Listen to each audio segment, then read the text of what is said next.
What are you trying to say to me?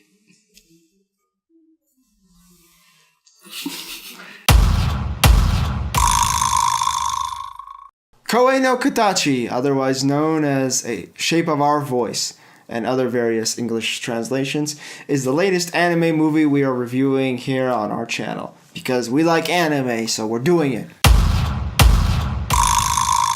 It's a beautiful movie, actually. Although we do think it's a little rough around the edges, overall it gets its message across.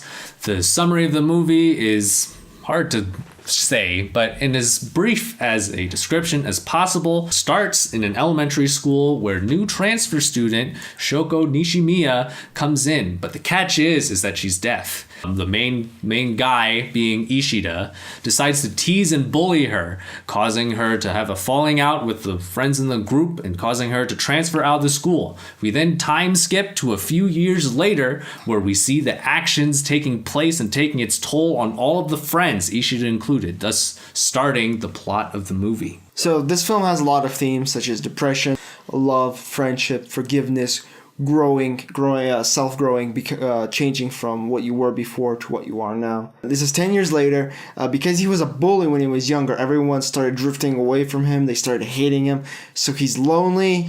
He hates himself for being a bully when he was younger, and he's straight up suicidal. And one of his last acts that he wants to do is to get this notebook that Shoko had when she was a girl in the elementary school, and basically apologize for bullying her when she was younger. And when he meets her, he sort of thinks, you know what, maybe I shouldn't off myself. I kind of want to see her again. The characters in this movie are phenomenal. I love all of them except Ueno, who can go die in hell.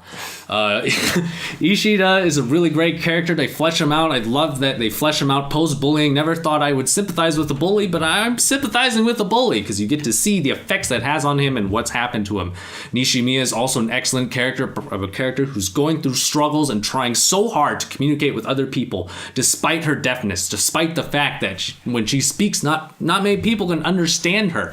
All of these nuances come together and all these characters are mostly fleshed out, again, except Ueno, who I think can roll into a giant basket and burn into the depths of hell.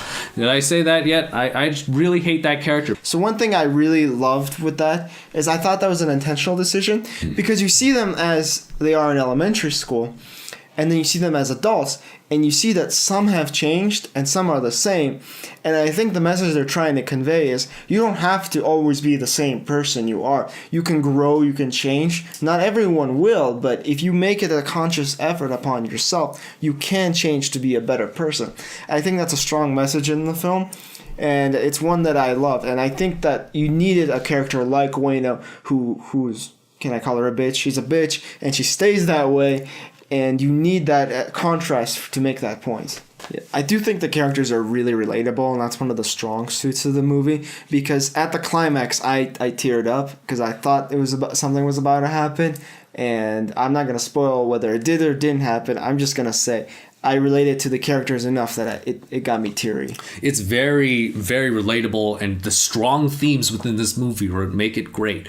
They even express it visually very well. The X's that you see on the characters as Ishida walks around, that's very important in this movie. It's a nice stylistic choice that they went with in the animation, and the animation is just spot on, I think. Yep. You gotta love that 2D. Very beautiful, and it's very good at expressing emotions. When they cry, I cry.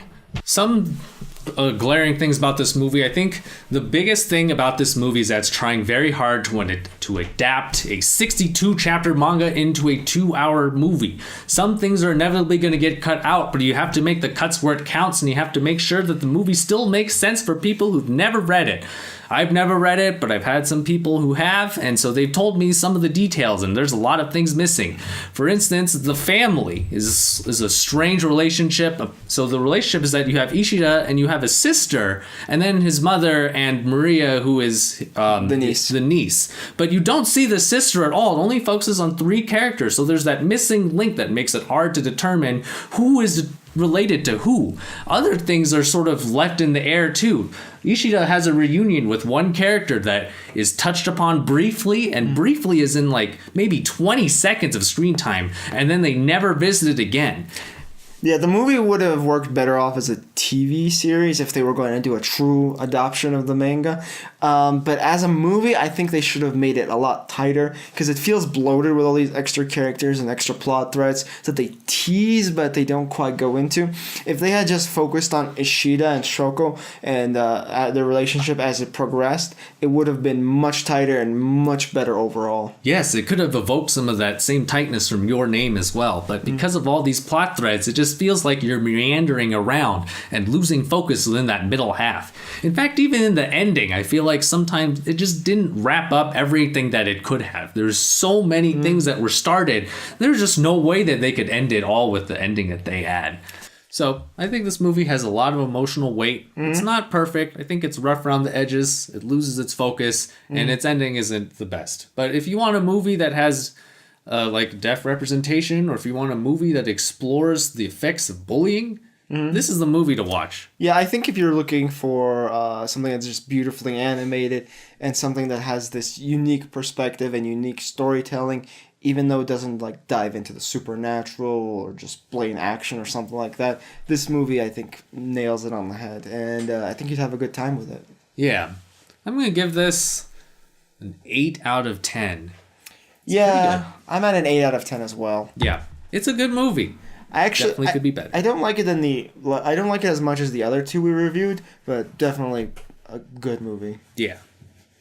Koi no Katachi. A silent voice or a shape of voice. You expect me to like pull off some Naruto shit over here, or Yeah, D's like, Friends. Yeah, I know that one. You're a bigger weeb than I am. D's like, review no jutsu. That would be so offensive.